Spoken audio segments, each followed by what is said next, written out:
No plans to enlist the services of goons. Yes. Those who enlist the services of goons and anarchy are well known in this country. And I want to join you to say that the police should and must act fairly, objectively, and in line with the law. And with that, I thank the Honorable Rosa Buyu for having brought us this motion. Not necessarily to discuss the police, but to have an opportunity to have a conversation and a debate on violence and the use of violence as currency for political engagement in this country.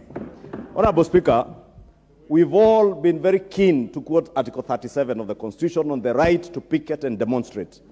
But conveniently, our brothers conveniently leave out a very critical part of that provision in the Constitution, that you have the right to demonstrate and picket peaceably and unarmed. Honorable Speaker, what we have witnessed in this country in the last 7 or so months these are not demonstrations. No picketing. What we have witnessed is sheer anarchy. It is riots. It is anarchy. Honorable Speaker, if you can protect me from the member for Baringo, she will have an opportunity. She can stop contributing. I have a very good brain to be able to make my own contribution. Honorable Speaker, I was saying, it is sheer anarchy. We have witnessed a campaign of people being mobilized into riots, lawlessness, thuggery, robbery at times. We have seen people being robbed in the streets. We have seen shops being looted. We have seen highways, very expensive highways, being destroyed. Newly built roads like ABC running at Kangemi. Honorable Speaker, I saw the other day tires being lit. There is now a pothole in the middle of that highway. Tomorrow, there will be an accident there, and we'll all be crying, oh, why is the ministry not doing this? What about the person who lit a tire to destroy that public infrastructure? I remember last term, when President Uhuru Kenyatta said, as he commissioned the Nairobi-Naivasha Railway, that any person who destroyed public infrastructure, he will not hesitate. In fact, if I quote, he said, haki ya Mungu, nitaweka sahihi anyongwe. I'm not saying anybody, President Ruto should sign for those who destroy the expressway to be hanged or to be executed. But I'm saying we must be responsible as leaders. We are using heavy words today here, and that's why I took great exception to the use of the term genocide by the Honorable Samuel Atandi. We have used words like communities are being targeted. The Luo nation is under siege. It is being targeted. Honorable Speaker, it is true. There have been these violent riots, and I must hesitate from using the word demonstration because there have not been a single incident of a demonstration or picketing until yesterday. And I must commend a group I saw in Kisii County yesterday, holding vigil, and they peaceably and unarmed. Hopefully it's Irene Mayaka who was leading them. And I want to encourage you, Irene, go back and lead them again to peaceably have a procession peacefully. And they made their point without a single person getting injured, without a single person getting shot, without a single stone having been hurled at any policeman. That is the kind of country we should be building. Honorable Speaker, I dare ask, Honorable Speaker, how much violence is enough? Honorable Ichungwaah, Leader of Majority, do you want to be informed by Honorable Catherine Omai? She has no capacity, Honorable Speaker. She has no capacity to inform me on anything, on any subject. Honorable Speaker, I was asking, how much violence is enough? How much bloodshed, Honorable Speaker? Honorable Speaker, I believe you will protect me from this unnecessary noise. Honorable Speaker, I was asking, how much violence is enough? How much bloodshed is enough? And I say this because I see a number of you from leaders from Luo Nyanza. And I want to look at you straight in the eye and ask you how much blood How many liters of blood is enough? How many body count, how much body count do you want us to count for us to say enough is enough? Honorable Speaker, the mover of this motion.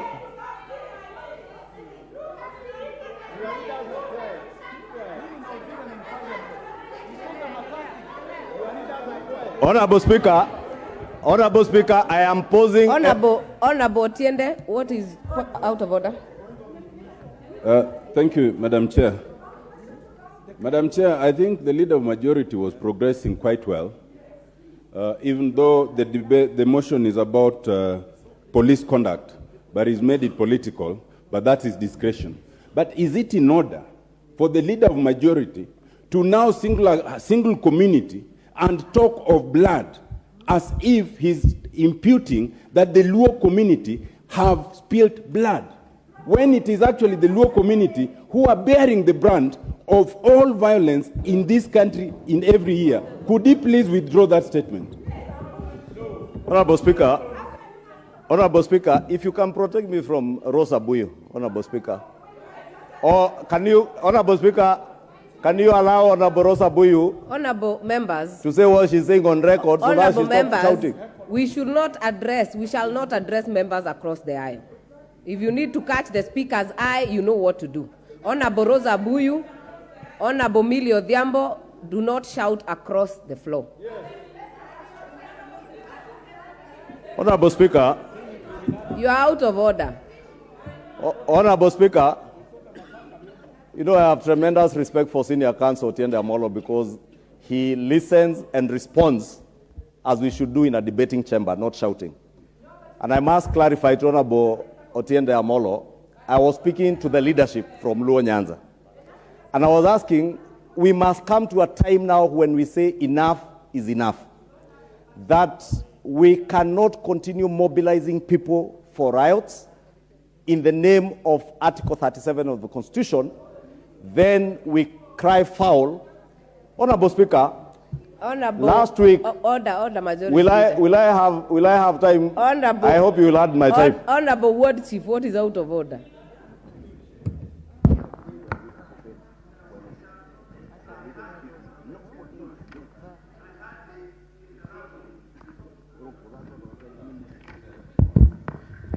Madam Speaker, in this House, I hardly interrupt people. But some positions need to be respected. Know what you are saying, how you are saying it, and to who. This thing is not about Luos. Is it in order to say what is saying and profiling Luo here, and on the same vein, you are sending Atandia out? Must he not also be subjected to the same standard? Shame. Honorable Speaker, some of these things are not necessary to respond to because if someone keenly listens to what I'm speaking to, they will get my point.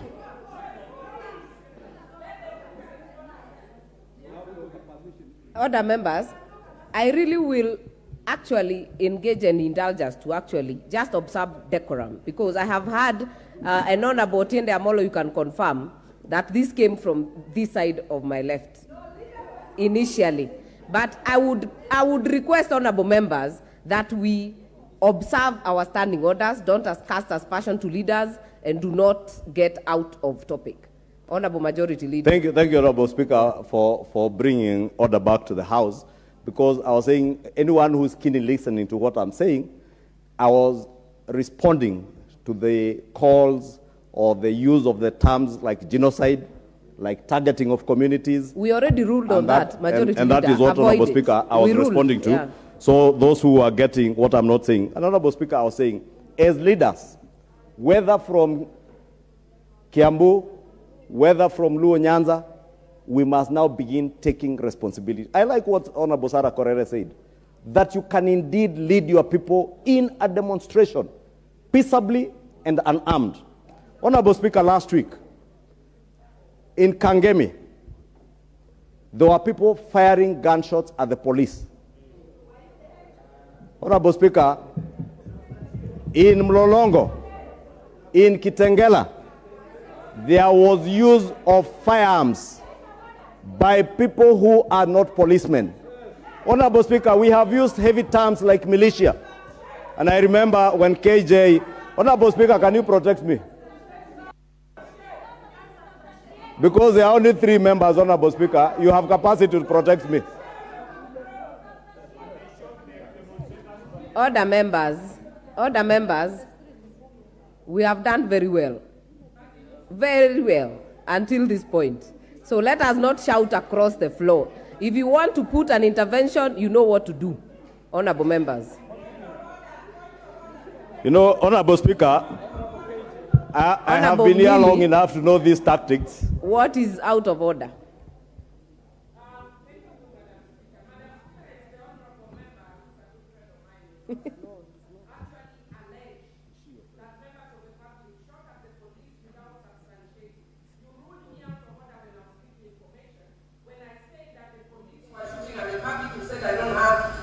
Information.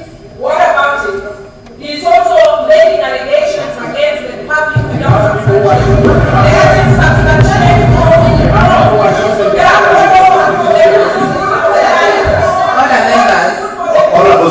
Other members, you know I have listened to all of you. These allegations have come from both sides of the house. I have had people who say they were shot from the back, others from the front, others the police were shot. So if we are going to make progress, honorable members, let us be keen on what we present. Honorable Ichungwaah, Honorable Speaker, you know I never stand here to say careless things. There was a report, Honorable Speaker, that was released the day before yesterday by the Ministry of Interior that is in public record that 158 police vehicles have been destroyed, 305 officers injured, 1 policeman killed. Honorable Speaker, when I said there was fire towards the police in Kangemi, indeed, I happened to be in the vicinity that day, attending a funeral, Honorable Speaker, in a church. And the Honorable KJ, because I was with the Honorable KJ, he can tell you, as we waited, policemen had to take cover because there were gunshots coming from the crowd. Honorable Speaker, when the Honorable Pio and I was challenged on the use of the word militia, I want to state that it is indeed true. There has been a militia that has been used in these riots that have purported to be demonstrations.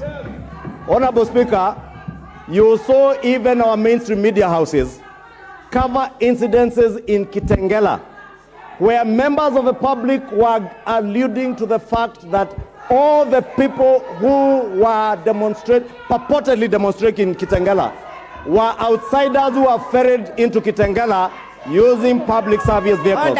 Order, members. And you must add me time, Honorable Speaker. Order, members. I know so many of us want to speak, and I want to confirm we have a lot of time for everyone to speak. We have an hour and a half to go. So we will speak. So we will give the majority leader to wind up, because your time is up, majority Honorable leader. Speaker, you will add me the time that I have been disrupted. And I had time, 3 minutes, 20 seconds. Honorable Speaker, I was saying, if you listen to the people in Kitengela, saying that people were brought in to Kitengela in the morning, the violence that was meted out in Mlolongo was never by the people of Mlolongo or Mavoko, but it's outsiders who were brought in. Honorable Speaker, when you speak about militia, we know the militia and criminal gangs that have been used politically in this country since time immemorial. You know who dons the Mungiki sect and Mungiki militia. You Mr. know Speaker, who acts with my them. point of order is this. Order. You know who...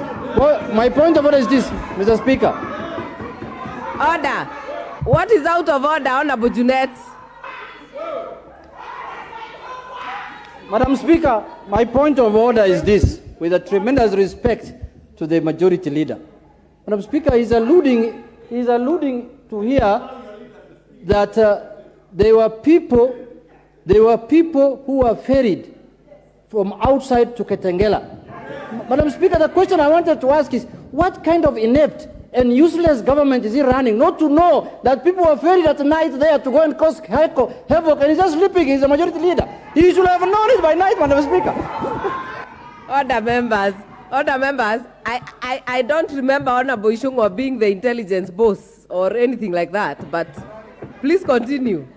Thank you, Honorable Speaker. You know, I allow Honorable Junet because he's a serious leader and he will never shout for nothing. He will state things, but the day I run a government, you will get to know. Now I'm not running one, Honorable Junet. But I was saying, Honorable Speaker, these are facts that I'm speaking to, that there have been people who have been mobilized, criminal elements, and the police must deal with all criminals, whether within the political circles or outside the political circles, Honorable Speaker. Honorable Speaker, I was saying in Mlolongo, Honorable Speaker, when people were demolishing the expressway, and Honorable Junet knows where he was, and he knows that.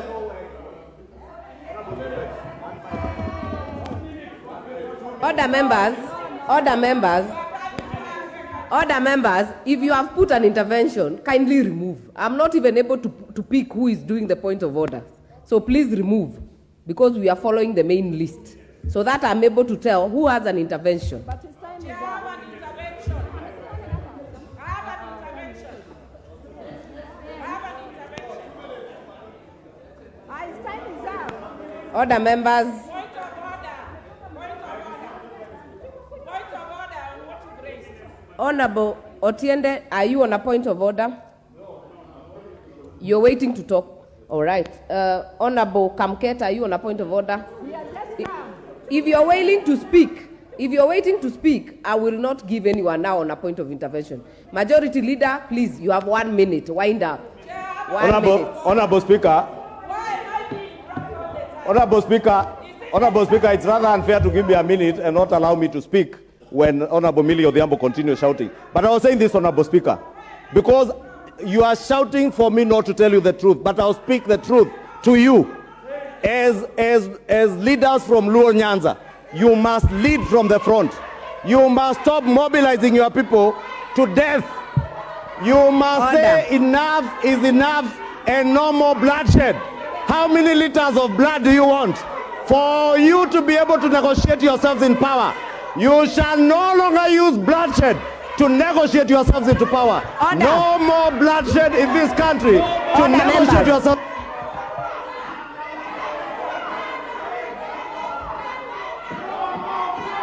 Order.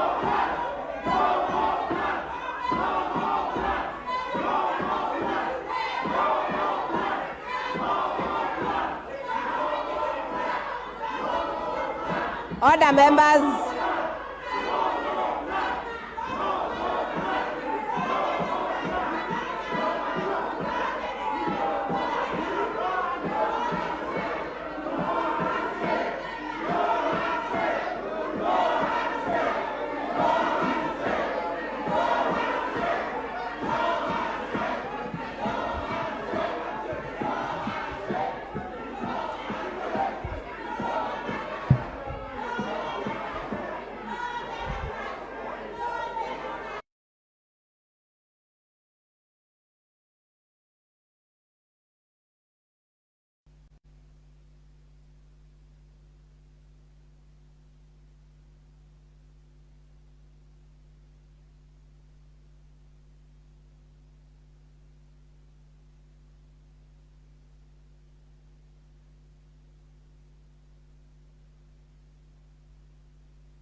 Order. Order, members. Order, members.